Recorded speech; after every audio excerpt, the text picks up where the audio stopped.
I would say that close, that were the biggest shift for me from 300 accounts to 1,200 accounts. So So I just wanted to do a quick introduction for Daniel. I just want to thank you personally for giving us this opportunity for us to come and learn from you. He's done a 31 in a day. He's done 110 in 6 knocking days. He did 401 in 27 selling days, so about just a month's time.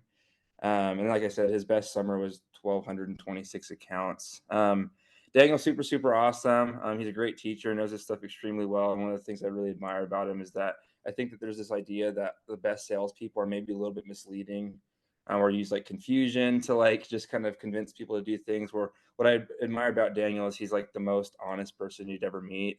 And I say this about him all the time. He has one of the highest, if not the highest, levels of self belief in himself as a human that I've ever seen. I'll stop talking. I'll just let you do your thing. I genuinely believe that the training I give you today can double your numbers this year. Most of it's going to be focused on mindset. My goal is first half hour here today, go over mindset stuff. Last half hour, go over some nitty gritty technical stuff. There's a million different ways you can sell pest control, and the nitty gritty details, like there's no one line that's going to change everything for you, but there's going to be beliefs behind a line that can change absolutely everything for you. And so I hope today I can help you guys overcome some of your limiting beliefs, and or get some tools that you can overcome some limiting beliefs for yourself. So I'm gonna go ahead and pop up my slides here, and we will dive into it. All right, there's my numbers. If any of you care, I don't really need to brag. There's, everyone always wants to be the best, but my sister told me when I was young, as soon as you say you're the best, someone always comes up and says that they're actually better. There's always somebody better, but I'm obviously proud of what I've been able to sell, and I give all the glory to God. But all right, I'll go through this real quick. So when I was in high school, my claim to fame, I was voted as most nerdiest when I was a senior, and so that's my claim to fame. I've got 4 beautiful kids, and I finally got a dog this year, and and my wife finally let me get a recliner. So I am living the dream.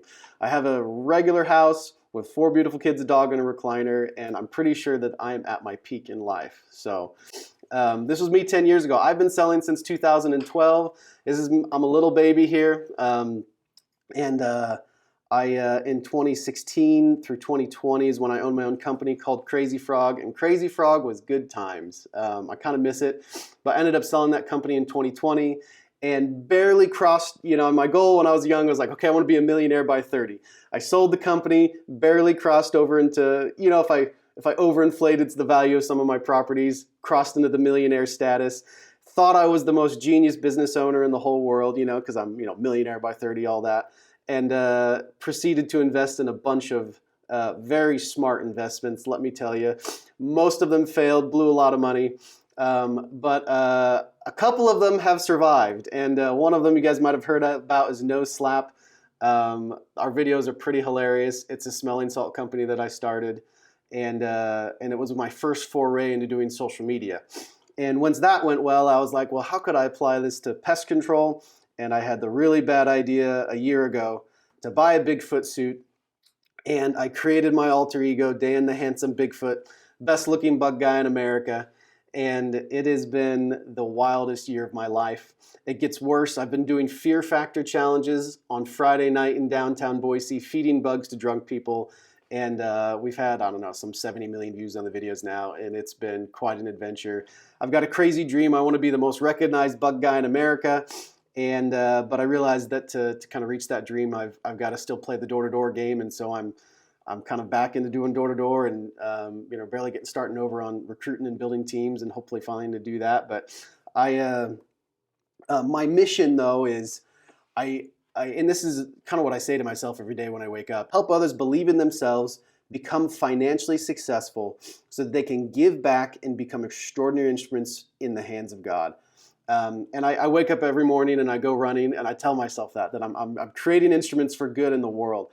And so my little mantra is believe, succeed, and give back. And I have nothing to sell you today except for maybe pest control. Someday you'll all be using Bigfoot pest control at your house. I know it. But I really like I don't care if you work for me, if you work for yourself. Like, I just want you guys to go and out and be successful. Like, I know the whole recruiting game in the industry gets annoying, and I hate that side of it too. And I genuinely just want you guys to go out and have a killer summer. The only thing I ask is if anything I tell you today helps you sell a little bit more, just let me know. Like Zach implied that I believe in myself 10 out of 10, but I'm an insecure dude too, and compliments, like, they go a million miles with me. So anyway, I appreciate you guys taking the time to hear me today. Secret number one, I'll start this training off to my secret for success, because everyone always asks, how did you sell so many accounts? We'll dive right into it. It's all about first impressions, okay? Most sales reps show up on the door looking super cool with their, I don't know, sneak easy shoes. I don't even know if that's the right word. And their cool modern pants. And I want to look, we got dad shoes with the high heeled socks, 90s, early 2000 khaki shorts, the vest to make me look like a worker, and the hard hat. First impressions is everything. And so the joke is, I bought these New Balance shoes a few years ago, like almost just as a joke to start wearing them. But then people on the doors would be like, I only bought from you because of the shoes. It only happened a couple times, so I'm not going to say it's going to make a difference. But then, no joke, I just wear them all the time now, guys. So I have fully embraced the lifestyle. There we go. Okay, so I'm going to be on this slide for a while, but this is the mindset training that I wanted to go over with you guys. So let me see if I can see the time. All right, we are doing great. 5 reasons I'm successful. So I always joke that I'm the nerd who, God helped go from 120 accounts to 1,200 accounts. And if I can do it, any of you guys can do it. And you always want to ask someone in theory like me, like, well, what's your secret sauce? What did you do? And here's my answer to that question. So reason number 1 is I have been obsessed with working on my limiting beliefs. Okay.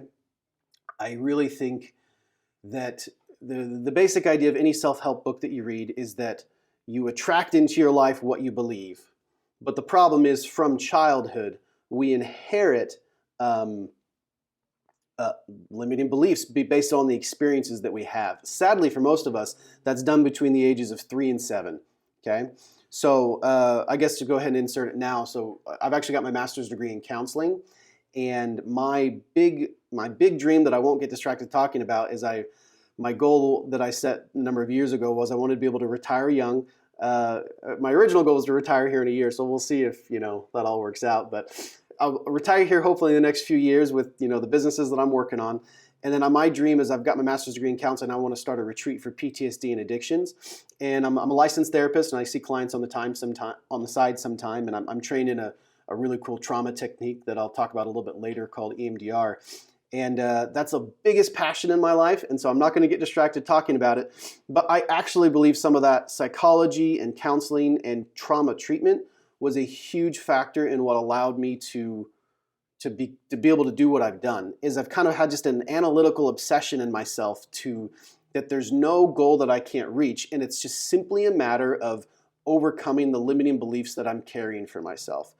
And there's lots of stories and lots of amazing experiences I've had over the years. I don't want to dive too deep into this subject of limiting beliefs, and I'll kind of keep talking about it. It's kind of a theme of today's call. But I did want to briefly go over the 6 main actual tools that I've been able to use that move the needle for me. And so the first one to talk about is affirmations. If you do affirmations every day, and I'm going to talk about this later, you can actually change stuck patterns of belief from childhood. The next one is a technique called emotional freedom technique. I'm going to talk about this briefly for a second. Some of you guys might know Jack Canfield. He's a pretty famous author. He started the Chicken Soup for the Soul series.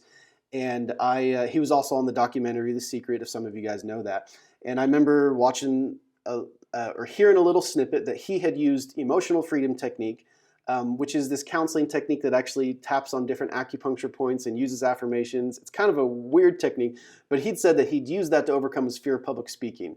So before I even started my first summer, I'd made a list of all the different fears and limiting beliefs I had about sales. And then I used EFT, emotional freedom technique, and to overcome those fears. And it actually did work for me. So I recommend YouTubing that and checking it out. Next one is EMDR. EMDR is the most powerful tool I know of in the world to change limiting beliefs. It actually will heal childhood trauma, and it is amazing. And I'm going to probably spend the rest of my life promoting it. And if you've done it before and it didn't work, the thing that makes the difference is doing it intensively. If you just do an hour of EMDR, you kind of bring up all this trauma in your body and it doesn't actually have time to resolve. And so my mission is I want to start retreats where people can come in and do 8-hour sessions or 2 or 3 days in a row and actually change their whole lives. And like I said, I won't get distracted talking about it. Next thing I would tell you to YouTube is do Wim Hof breathing, okay? Hopefully you guys have heard about that. Wim Hof is awesome. Like I would say every day in your sales meeting, watch a 10-minute Wim Hof video and you will feel absolutely pumped. And obviously you can add in some meditation with Wim Hof. Final advice is to pray, okay? So I really believe that God wants us to grow. And as I've said prayers over the years, the problem with this method though of overcoming beliefs is that God is going to then send you the hardest trials of your life, but that refiner's fire will cause you to change. And I've had some amazing stories, amazing miracles in my life where I'm like, I'm actually a new person. And I hated going through that, but thank you, God. I guess it was worth it.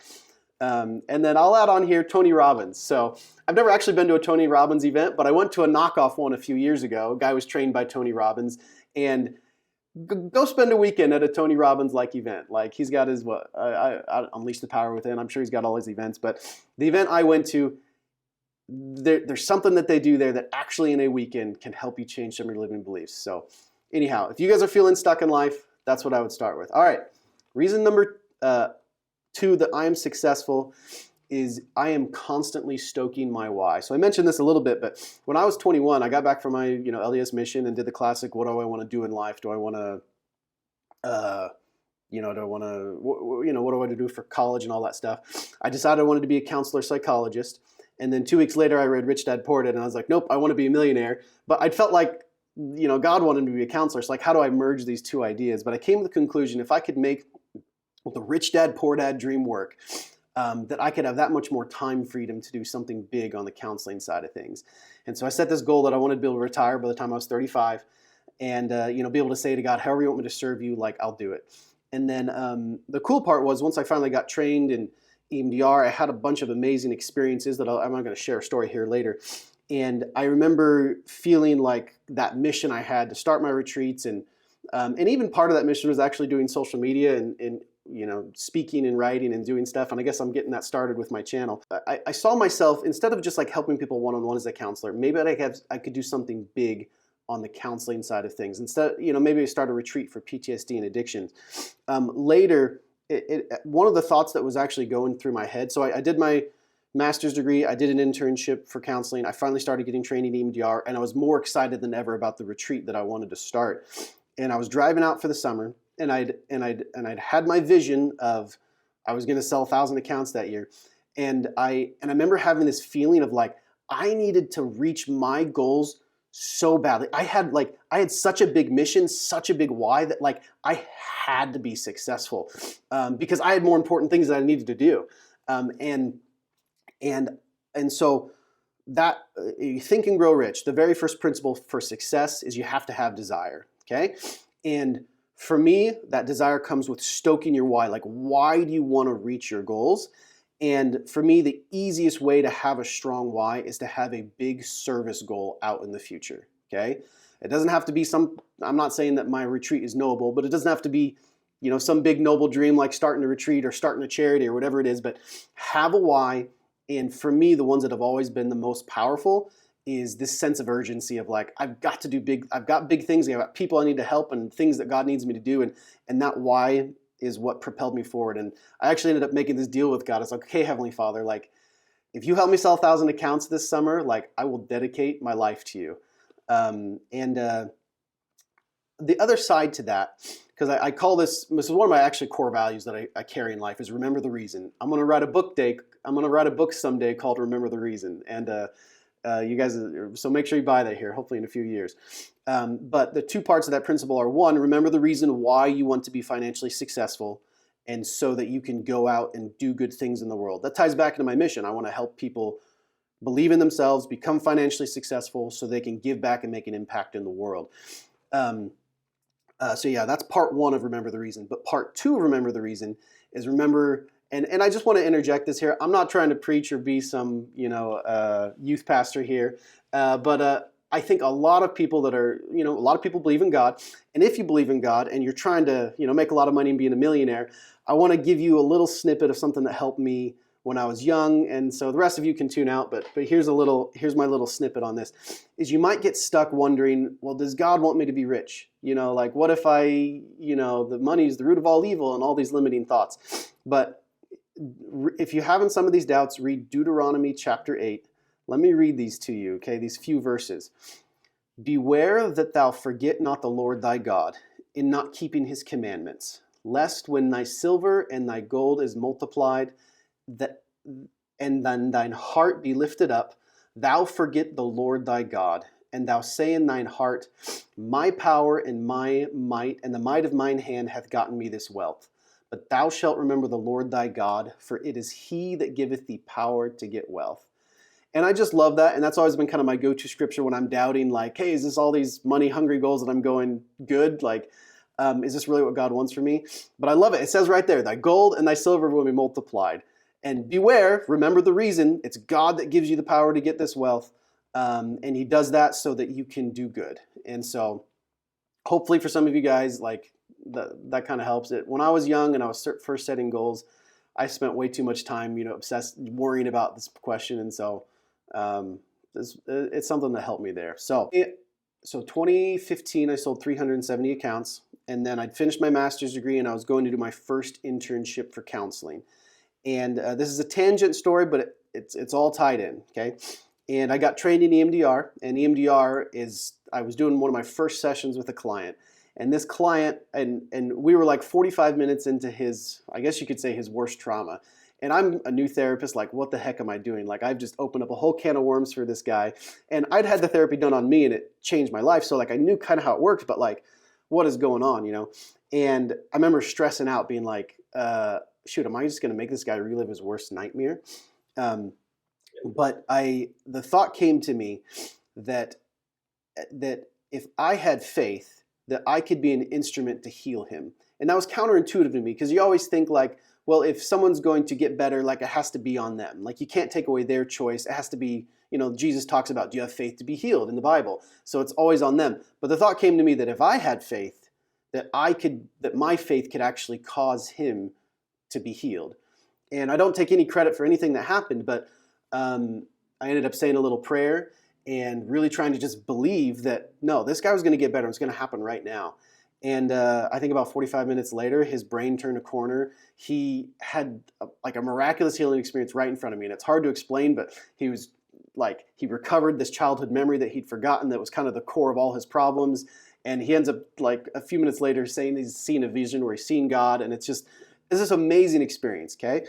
And the foundation of that story, I was just high on life that day because it was an awesome experience. But that night I was lying in bed just thinking about the experience that had happened and the strange way in which my faith had caused, from my perspective, a miracle, okay? And the thought came to me that if I wanted to, I could use that same principle of faith to sell 1,000 accounts the following summer. And the thought hit me like a ton of bricks. In part because it seemed absolutely impossible, okay?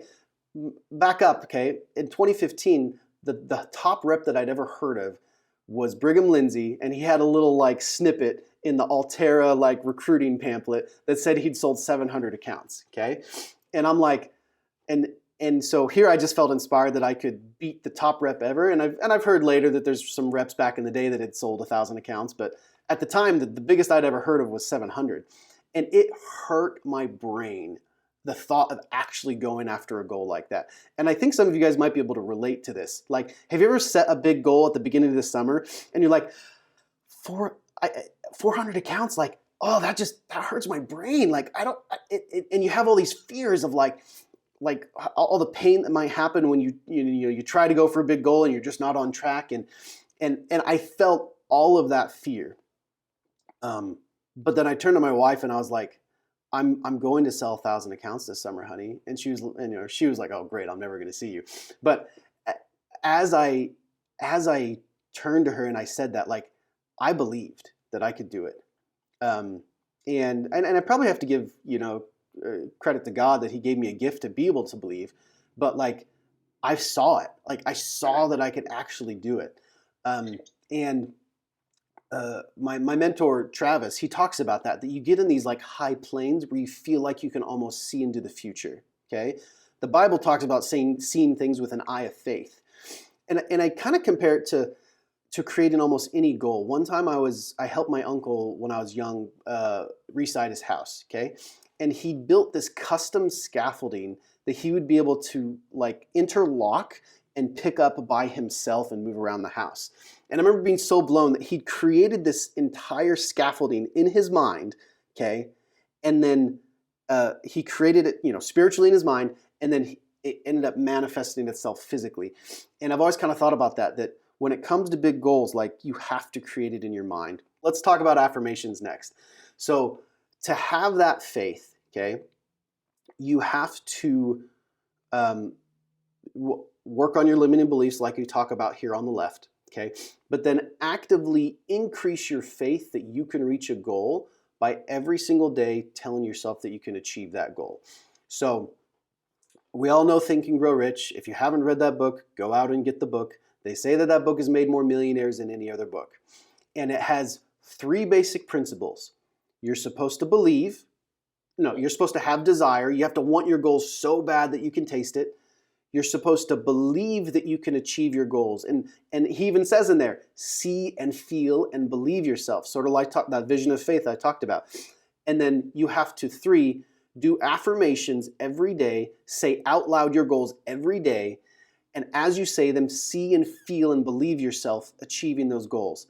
And the magical part is that if you do this with energy and you mix those emotion, those statements, those beliefs with emotions, you will gradually start to change your subconscious. Okay, those limiting beliefs you have from childhood will gradually start to change. And I remember my first summer, I used to say I'm a positive, skilled, and a confident salesman. Okay, and then I would go running every day, and I told myself I sell 10 a day every single day. I sell 10 a day every single day. And as I said it, I would see myself selling 10 every day.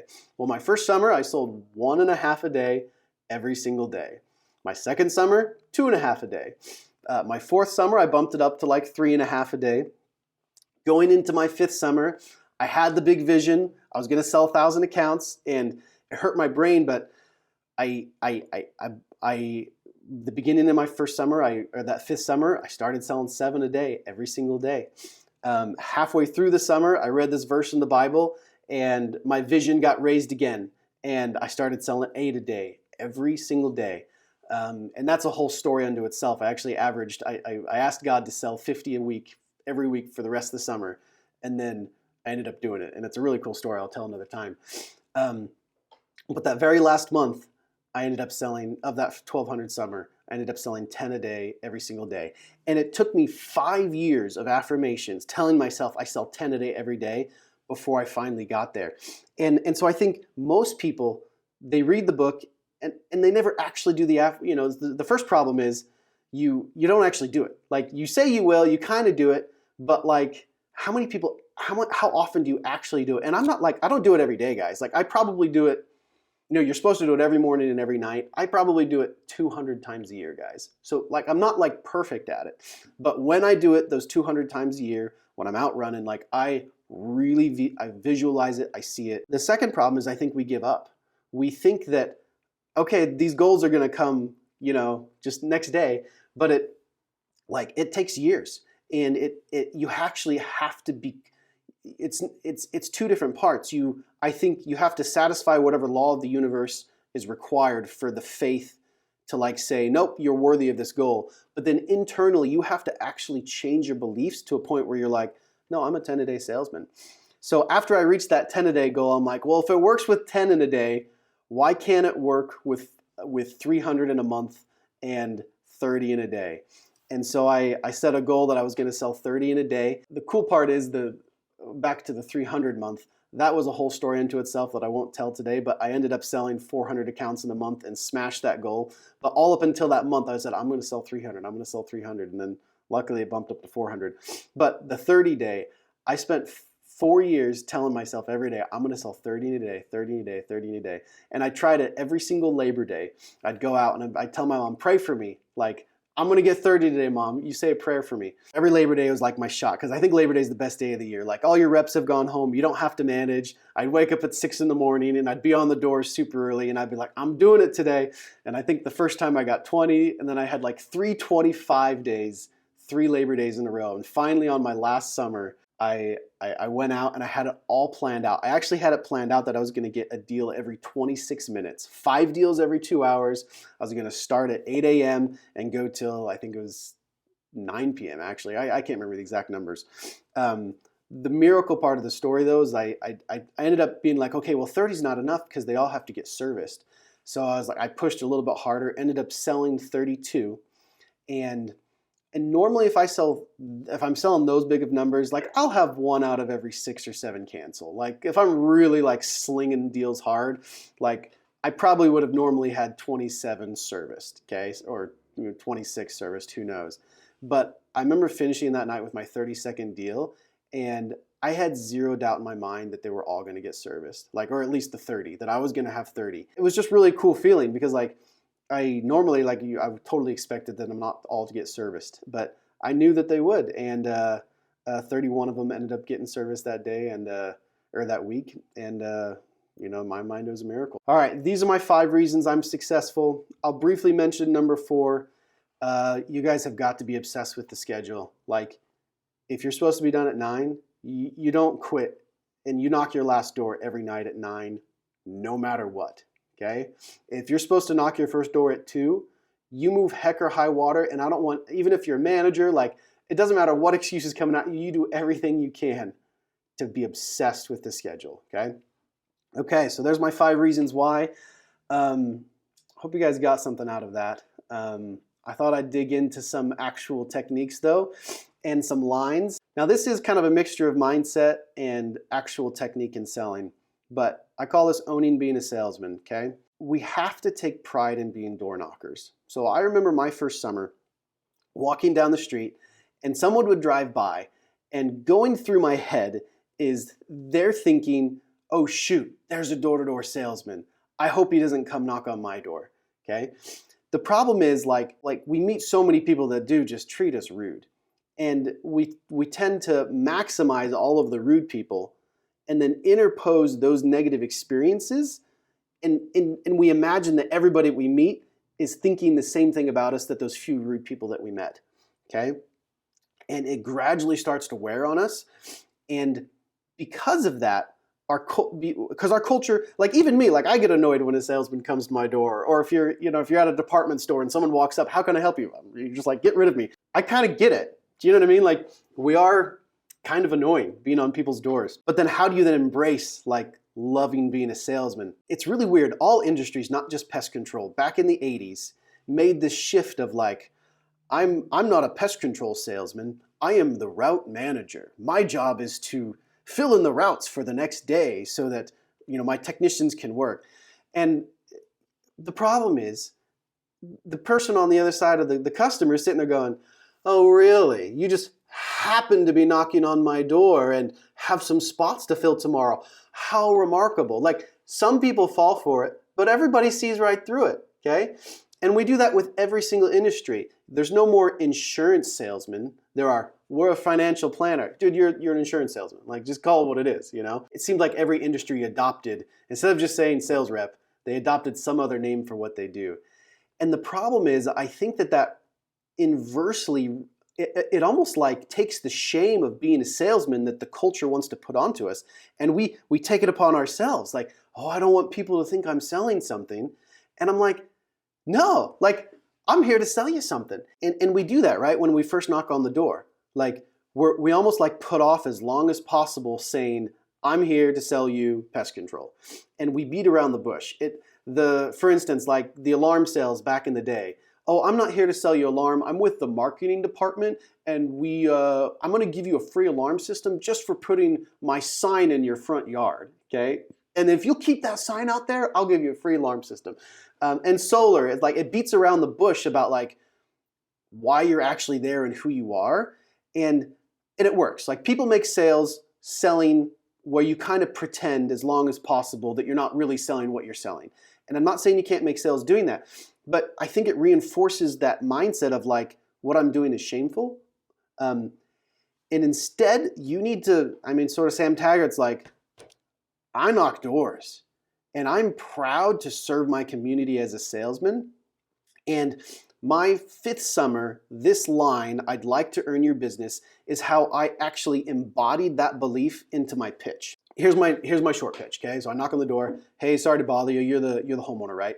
Okay, perfect. No, maybe you can help me out. A few doors down, do you know your neighbor Jim Johnson? No worries. No, I'm just your neighbor's Jim's bug guy. I'd like to earn your business as well, okay? And so I like to, at the very beginning of the pitch, get direct to it. I'll still do different tools to break their preoccupation. You know, you're the homeowner, do you know your neighbor, bandwagon effect, okay?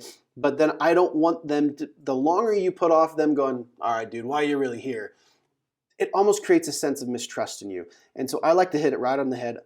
I'm a bug guy and I'm here to sell you, okay? But I say it nicely. I'd like to earn your business. The other problem that this solves is I had a huge, so every pest control sales manual that I've ever read, you build your whole pitch around, hey, I just so happen to have a gap in my route tomorrow, or we're gonna be out here, we got 10 trucks in the area, so I can give you this amazing once in a lifetime deal. And the problem is, like, we all know that that's not true. Like, they could call anytime and we'll give them the same deal. And maybe I'm just hyper honest, but like I always felt weird saying I can do it for cheap because of this crazy excuse. Now, I'll still use that tool, but it's all about the framing, okay? Instead of saying, I'm here because I have a gap in my route, therefore I can do it cheap, I instead say right off the bat, I'm here because I'd like to earn your business. We do have some spots that are open this week, so I'd offer to do your home quite a bit cheaper than normal. Do you see how that feels different? It's way more direct. You're not betting everything on them believing the pitch of, oh, he's got a gap in the route, he can do it cheaper. No, the reason I'm here is I'd like to sell you. Let's engage in a fun two-way conversation. I promise at the end of it, I'll give you a fair deal. I'll be a little salesman and we'll give you a break on the price. That mindset shift just made me feel so much more comfortable. And I think customers trust it more. Like they call BS. Oh, you just happen to be in the area. Oh, okay. But if it's like, no, I'm here because I'd like to sell you. What's the big deal? And that's the mindset that you adopt. I really switched from, instead of thinking that I was bothering people as I was going up to their door, that I'm serving my community. I freaking hate bugs.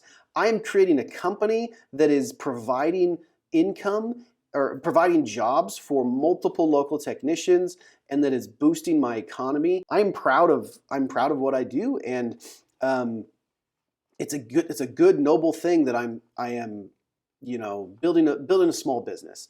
That mindset shift is, I think, essential. So the last little thing I like to say here is I really do kind of bet everything on my I'd like to earn your business line. When I'm feeling like pretty confident, this is how I'll smolder at them. Okay, so I'm not going to be able to do it really well on camera here, but it'll go something like this: like, hey, I'm just your neighbor's bug guy, and then I'll pause and I'll get real serious and a little bit quieter, and I'd like to earn your business as well. And I know it's really cheesy, okay? But I focus like all my energy and all my attention, and I zoom in on them, and that you want to make almost like an emotional connection with them. It's like, I would like to earn your business as well. And I'll say it again, every time I train new sales reps and they sit there and they go through their whole pitch, like they're talking for like 30 seconds without ever asking for the sale or even admitting that they're selling something until the end of the 30 seconds.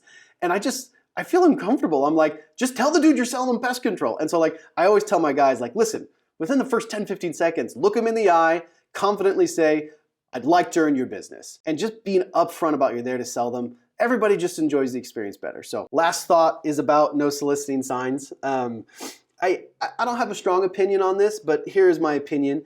I think you definitely should knock no soliciting signs. But if they bring up the no soliciting signs, just apologize and leave, okay?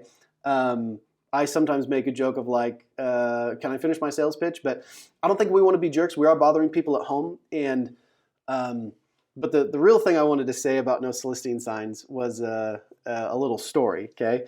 And this goes back into owning being a salesman. We're so ashamed of who we are. A lot of sales reps will be like, oh, I'm not soliciting. I don't like that. Do you know what I'm saying? Like, I'm not saying it's wrong, but like, you're almost like reinforcing again that belief that what we're doing is wrong.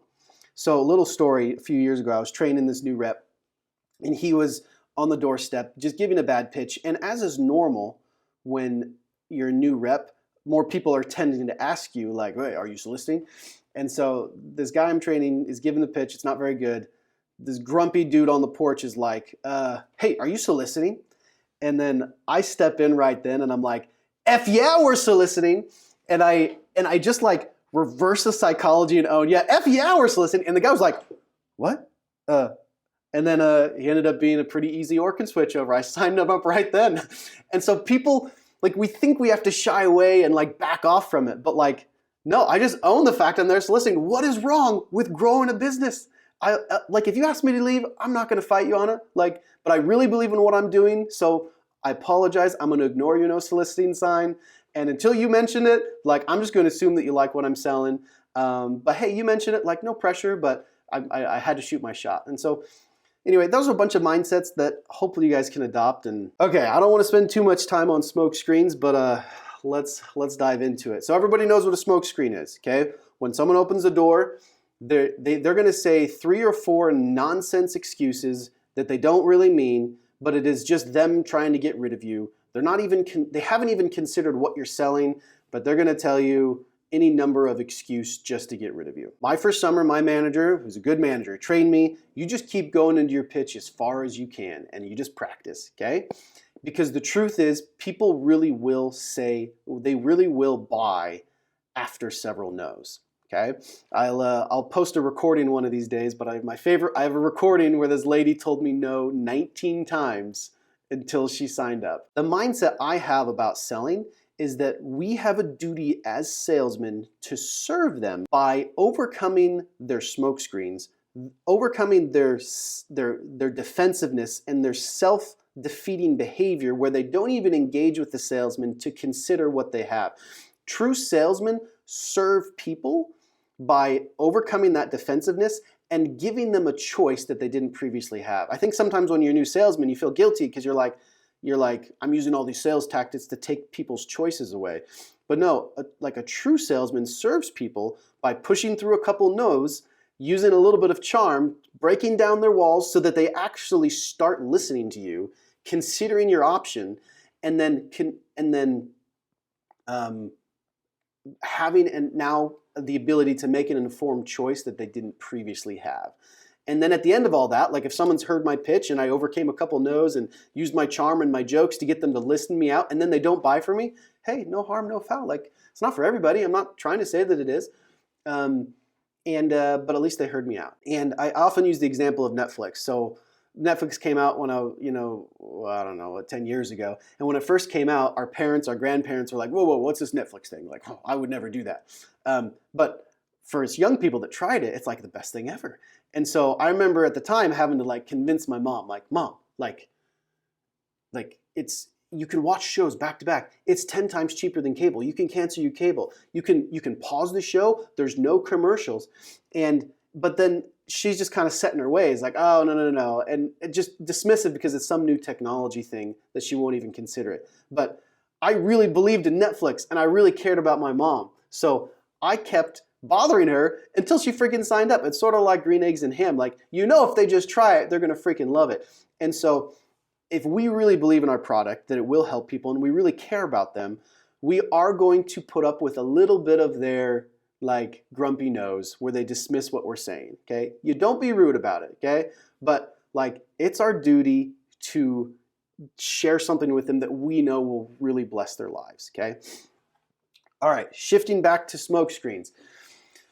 This next principle I wrote here is you don't want to validate concerns by repeating them or responding too quick or being flustered, okay? So the first 2 minutes of the sale, I would say everything that they say is, I'll just skip to the next slide and then come back, is you're going to kind of want to ignore it, okay? So if they say, I just talked to a salesman, don't try and come up with something witty to like justify it.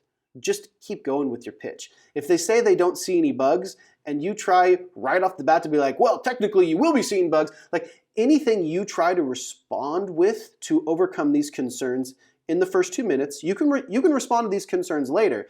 But if you do it during that early stage, it's just a smokescreen. But if you engage with the concern, you will almost validate it. So if it's like they say, oh, I need to talk to my spouse, and then you say, oh, you need to talk to your spouse? So step one, never repeat the concern back to them. And then step two, don't get flustered with a quick like, oh, well, actually, the reason that's not a concern is because like it's far too early in the season, and so you shouldn't be seeing any bugs. Like just be cool and keep going with your pitch. The way I like to be cool is my top 5 lines here.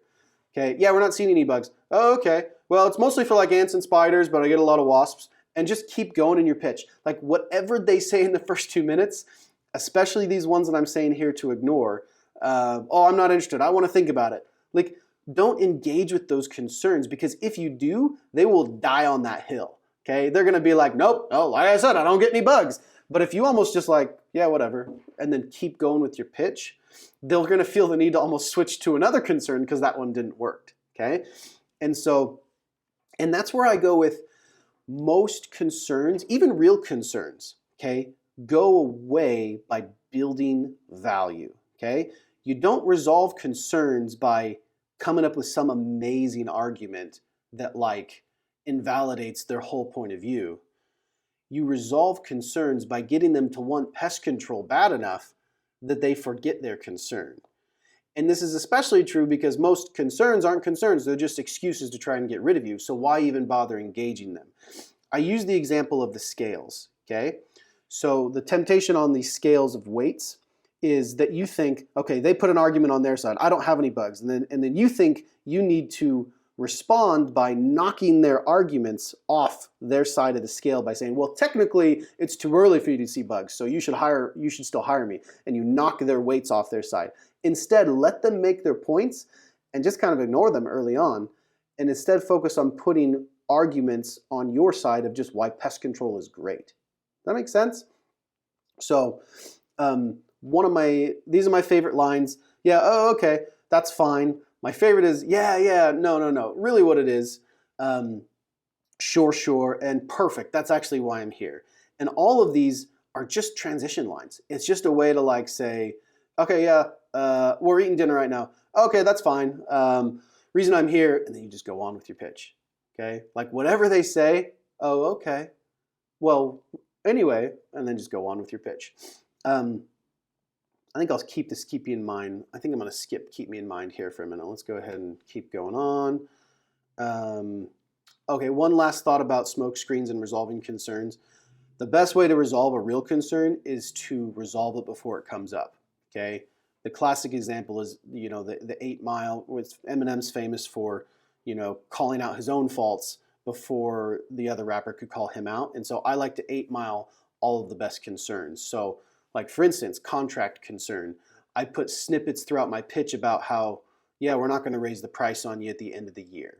Okay, that's a way to, before you get to the end and you're talking about contract, you've already planted seeds in their mind that they're going to be with you for a year. Okay, there's a bunch of different examples of how to do that, but I like to, for example, early on, say that we're safe for kids and pets, because if they ask you if it's safe and then you say yes, they're wondering if they can trust you.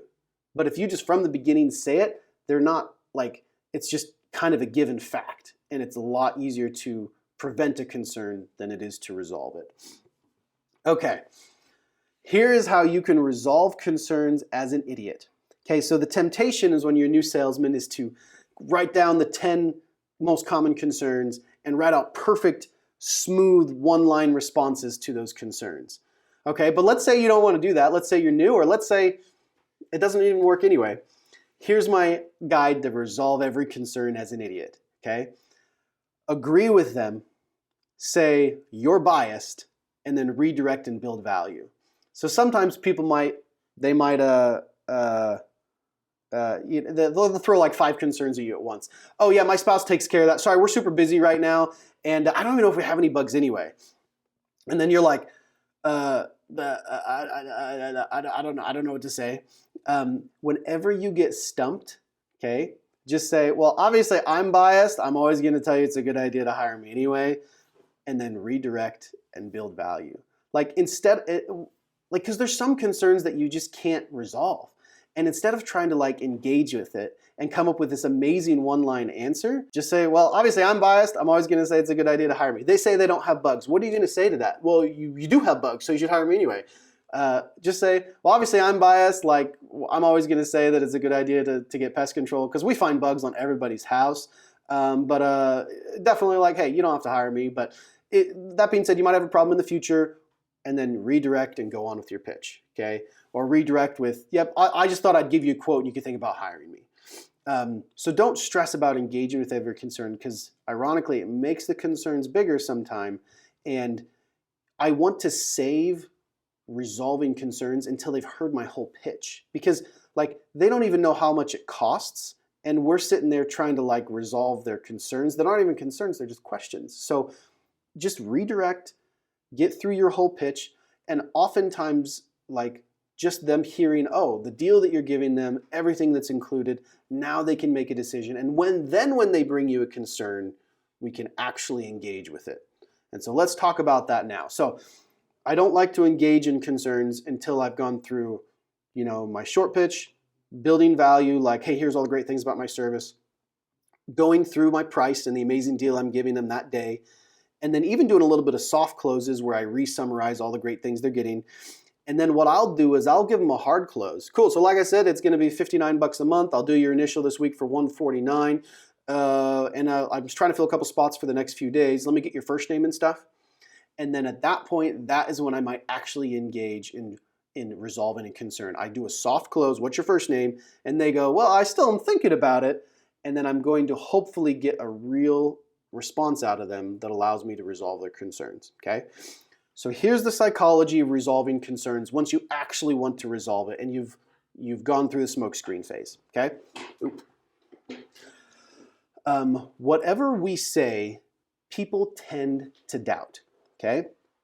So if they bring up a concern and you respond with some smooth one-line answer about, oh, that shouldn't be a concern because of these facts, you idiot, in their mind, they just don't believe you. Like they bring up concern, you give an answer, and they're sitting there, well, of course you have to say that, you're selling me pest control, okay? This mismatching is the tendency that is that people will doubt everything that we tend to bring up. And so we're fighting that the entire time, okay? There is a way to resolve concerns and even make all of your strongest points, okay? And the way you do that is not to win an argument or a debate of facts, okay? It's not, like I said, it's not like a debate. It's about building trust. And this is a complicated subject, but I hope you guys can follow me, okay? And my favorite way to build trust is to lose the argument about whatever it was we're talking about in order to build trust with them. And by losing the argument, I mean agreeing with them, okay? I'm going to give you some examples. But by validating their feelings and their point, it sort of just disarms them to the point where we're like, oh, okay, well, this guy's hearing me out. And it opens them up to now considering a different point of view. And there's opportunities where as you lose the argument, you can show something more important, that you are trustworthy, that you're humble, that you're not a liar, that you don't just say what it takes to get a deal. You're actually willing to kind of shoot yourself in the foot a little bit. Let me give you an example, okay?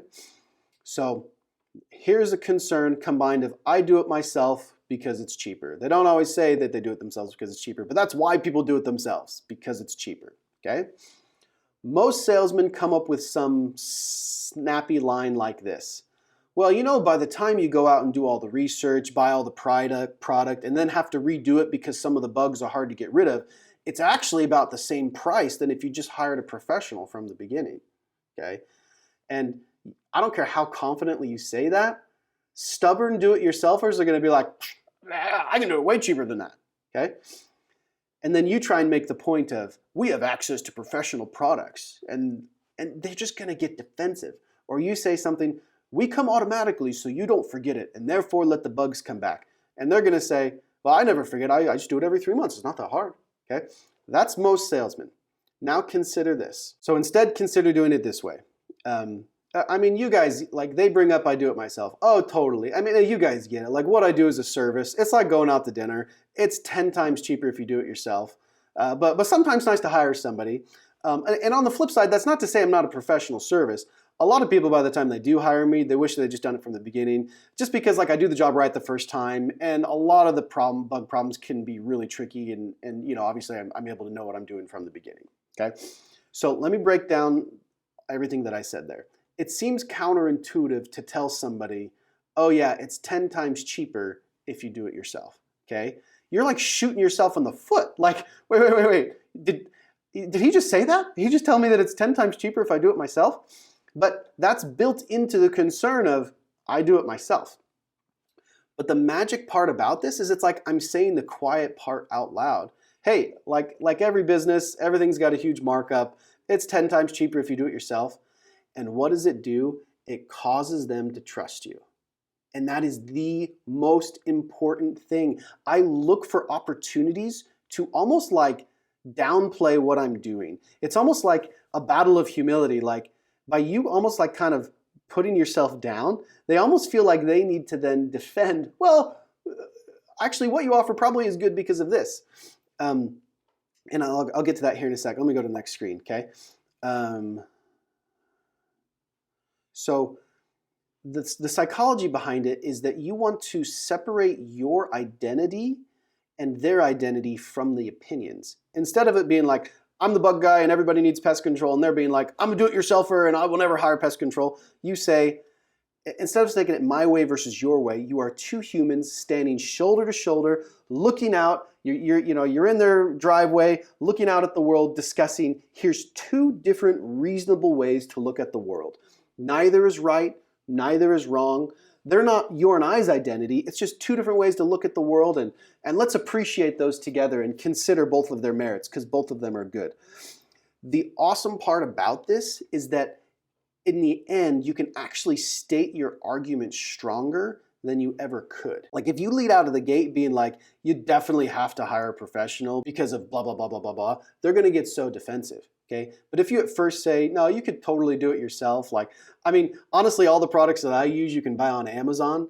They're going to be like, it's going to lower their guard so much. Okay, and then you can actually state what you wanted to say originally with way more boldness and like absoluteness than if you'd have just like led with being like making your point.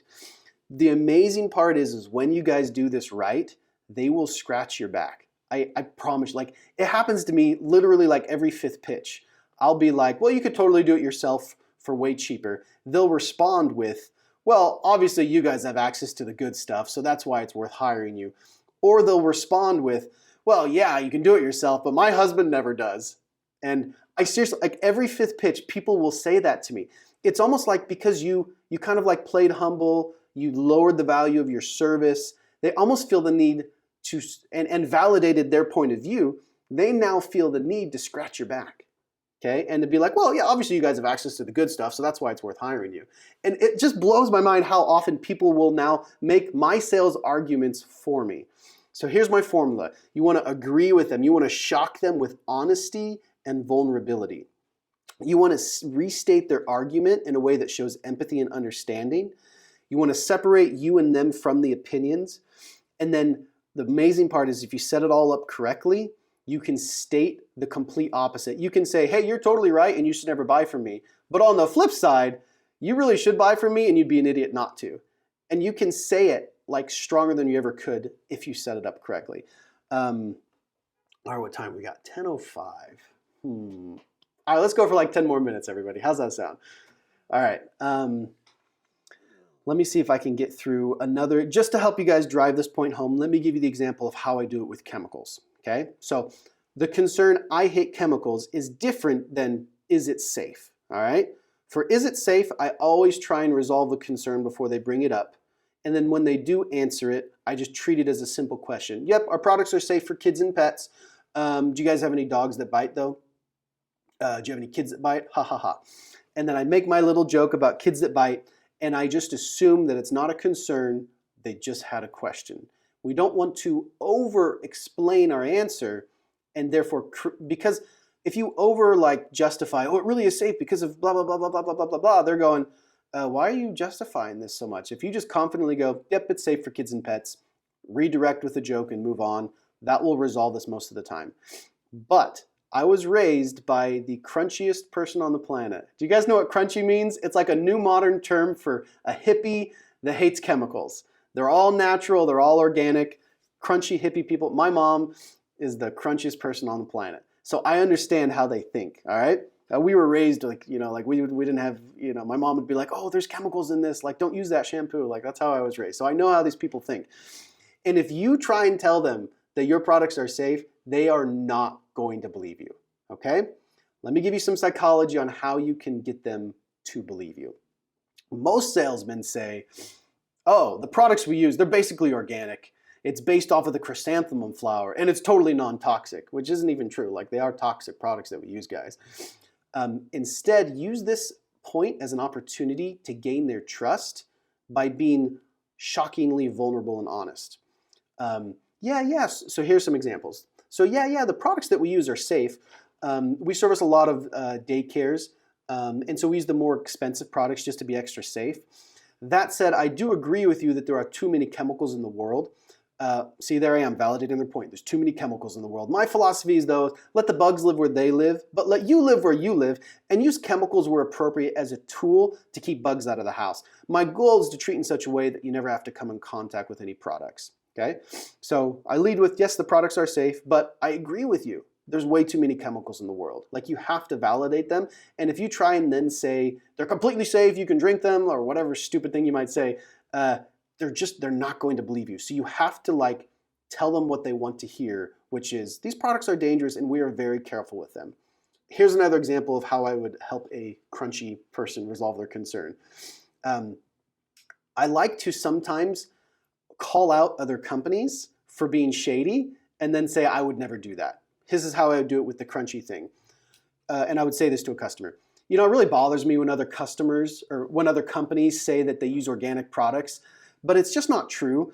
What they are referring to is that the products that the chemicals that every pest control company uses are pyrethroids, which is a chemical derived from the chrysanthemum flower. Now, it is awesome because it's super safe, but it is a chemical. It's not organic like a lot of people like to talk about. And so while the products I use are super safe, I don't want to imply that they are organic in any way. You do need to use chemicals to get rid of bugs. But the products that I use are actually the same products that they put on our crops. And so while I'm like you, I don't like chemicals, I think it's worth it getting it done just because it is such a low exposure, especially compared to the crops that we eat. Fun little fact, guys, bifenthrin is the most common product the most pest control companies spray. And bifenthrin is a really common product used on crops. My business partner's brother's a farmer, and he sprays bifenthrin every year. And so you got to be careful with this because you don't want to overly imply that it's the same products we're putting on crops, but they do use pyrethroids on our crops.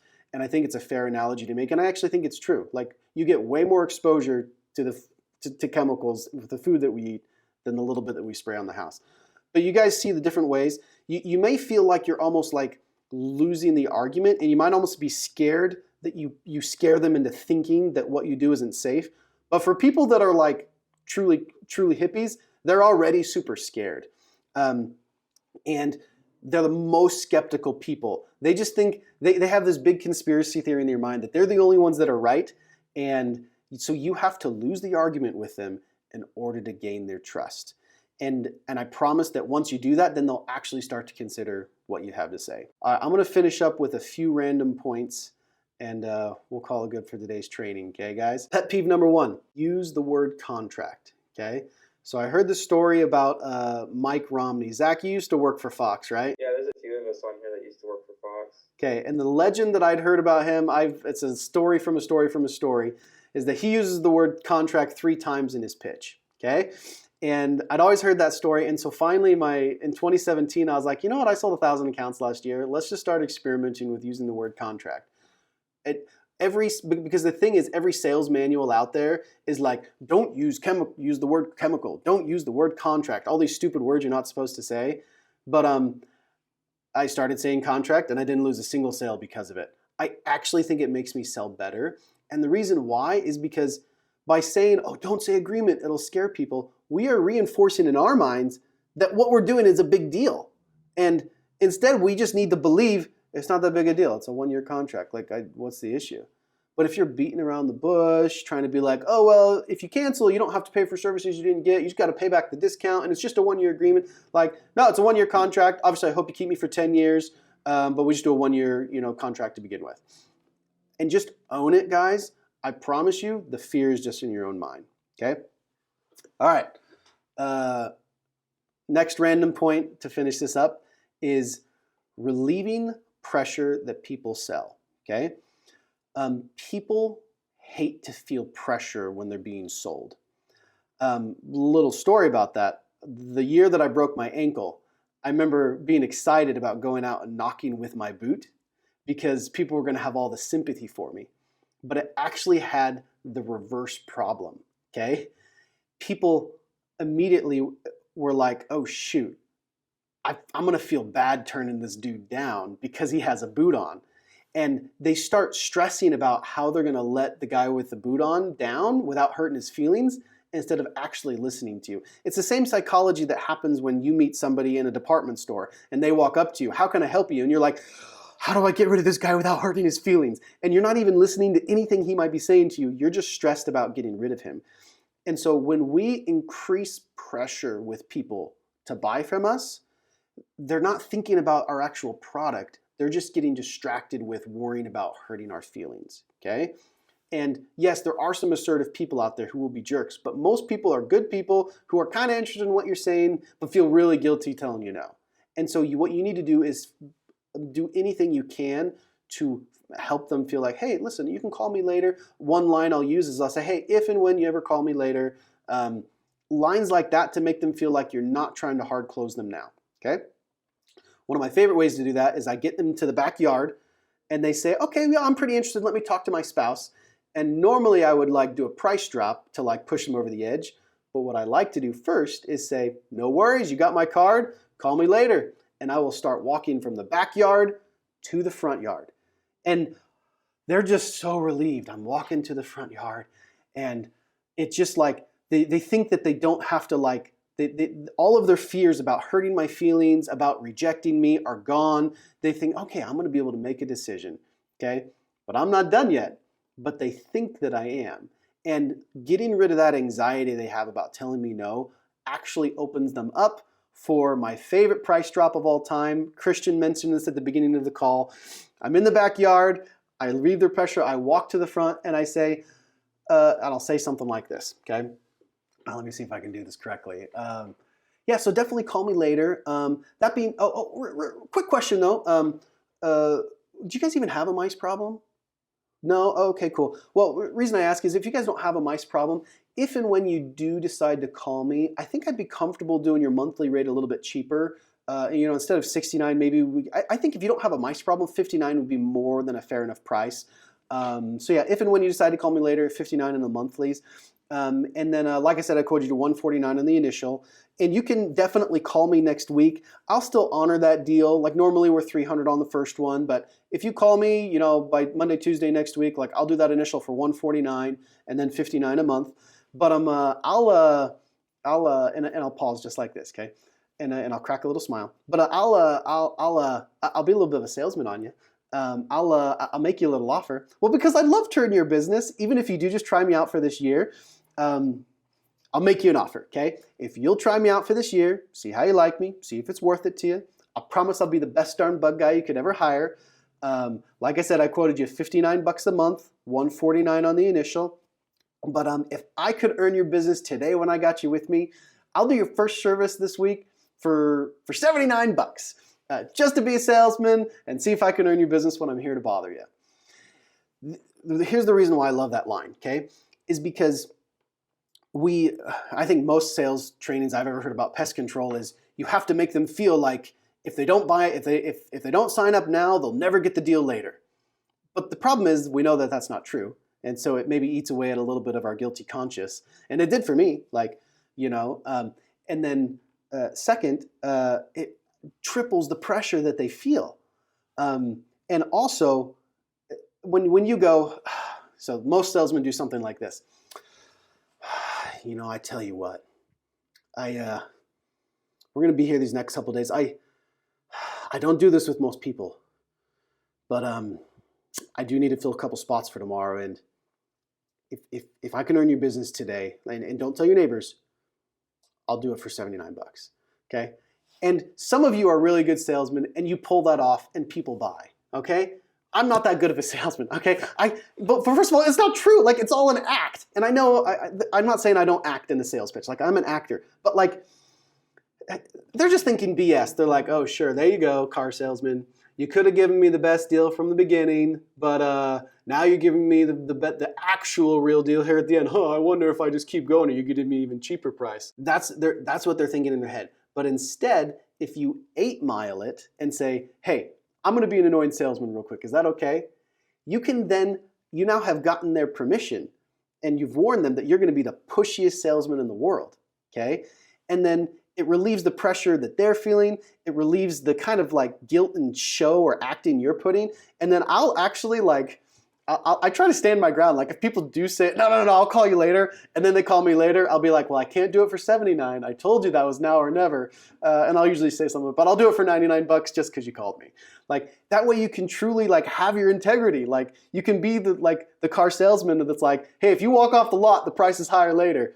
But you do it all in a way that they're loving the entire interaction. So hopefully that little psychological trick, I would say that close, and then I'd like to earn your business were the two lines that were the biggest shift for me from 300 accounts to 1,200 accounts. So, all right, just to wrap up real quick, let me give you guys 2 easy jokes that you can start using today, okay? I figured this joke out just like a year ago. This first one is I just build it into the part of my pitch where I explain the service, okay? I go through the short pitch, and then I say, cool, like I said, we're a full level 5 service. So I treat the foundation sort of like a normal company. I get a lot of business from the big companies because I'm unique in that I also granulate the yard. It's important just to get like bugs at their source. I'm all safe for kids and pets, unless of course you don't like your kids. I'm really good at mice. Anyway, that's the line. It's a super easy joke thrown right there from the beginning. I'm all safe for kids and pets, unless of course you don't like your kids. Hope you guys like that joke. I feel like that one's, even if you're not like good at delivering jokes, like that's an easy chuckle. Do it early on. I already told you guys about my kids that bite and dogs that bite joke. And then I'll wrap up here with a few harder jokes just because they're kind of fun to talk about. So if my go-to line anytime someone says they have another company is I act like an offended teenage girl, and I'm like, well, we already have a company. Well, I'm better looking than the other guy. And I'll put my hand on my hip and I'll act all offended, and they laugh every single time. Try it out. You might fail and have some awkward interactions, but practice with it, okay? My next favorite joke is, it's very situational, but it's probably my favorite joke that I ever do, okay? It's at the end of a sale, and it's like the husband is there, the wife is there, and they start looking at each other being like, do you want to do it? And they're like trying to like have a conversation, like looking at, you're standing in the room so they can't say what they really think, and they're like, miming each other, being like, well, do you want to do it? I don't know. Do you want to do it? Well, do you want to do it? And then they're sitting there like not saying anything, but trying to decide. And I'll wait like 10 seconds. And then right when there's the big pause, I'll raise my hand and be like, well, I know I'm biased, but I think it's a great idea. And they laugh every time. I close like 9 out of 10 of those. Like when I pull that joke off right, they always go, all right, fine. Yeah, let's just do it. It's a great joke. So, and then this is another situational, but I'm doing a special right now. This joke is if they have teenagers, if they have chihuahuas, or if they have older kids that live in their house. Yep, well, I'm doing a special right now on failure to launch. It's always a good joke. Or I'm doing a special now on large rats when their chihuahua's barking. And then, obviously I'm doing a special now on teenagers. It's cheesy. And honestly, that's one of my mindset guides about jokes is, I'll finish off with this point, okay? The greatest salesman in the world, Amazing book. Y'all should read it. And it's got 10 different chapters about all the different affirmations, but it has an entire chapter about I will greet this day with love in my heart. All right? And I think when we're new salesmen, we let all of the no's just drag us down. We feel all the hatred that our culture has of salesmen, and we let that drag us down. And we almost start to think of it like us versus the world, us versus the customer, okay?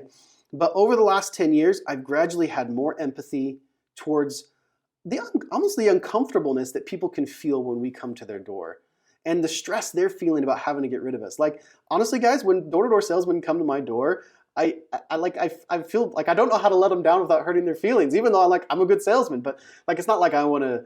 I always get annoyed when people tell me, "Oh, I used to sell door to door." Like when people tell me that on the doors, it almost like makes me sad. Like, so I don't want to tell them that. And the point I'm trying to make is like truly try to like love and have empathy for the people that we sell to, and be crazy confident about what you believe, and do everything you can to help convince them that it's a good idea. But be okay with yourself and them, no matter where it goes. Okay, and so. One of my mindsets, though, is as my way to love people is, hey, I know that it's my duty to push past a few no's and be a little bit annoying, but because I love them, my goal is that I've got just enough jokes built into my pitch that, hey, even if I'm a little bit pushy and I ignore a few no's and I get through a 2 or 3 minute pitch, at least they've heard a few jokes and I've made them smile a little bit. And so that's one of the mindsets that I bring, because I'm not saying that you need to not be bold and push through their nose, but be bold, push through their nose, but bring a few jokes in there and to make them smile, and then truly be okay with whatever they respond at the end. So anyhow, I'm so grateful for you guys listening to me ramble for the last hour. You guys are all awesome, and I hope you guys can, there's no reason that you guys can't do double of what your current goal is. There's no reason that you guys can't double your numbers from last year, and I hope you guys can shift and do that. So, hey guys, my goal is I'm gonna make a bunch of free content. I'm gonna record my training meetings this summer. I'm gonna post a ton of free content. I don't want to sell any courses. I really believe in the abundance mindset, and my hope is I can just help. Instead of just trying to help, people on my team, like I just help everybody, and I believe it'll all come back to me. So my goal is that, it might take me a year, but every little nugget I have in my brain, I'm hoping that I can record, make on a video, put it free on my YouTube channel, or maybe make it a course that you can access that I'll put in my Instagram. But thanks everybody for listening. I hope you have a wonderful summer, and we'll talk to you later.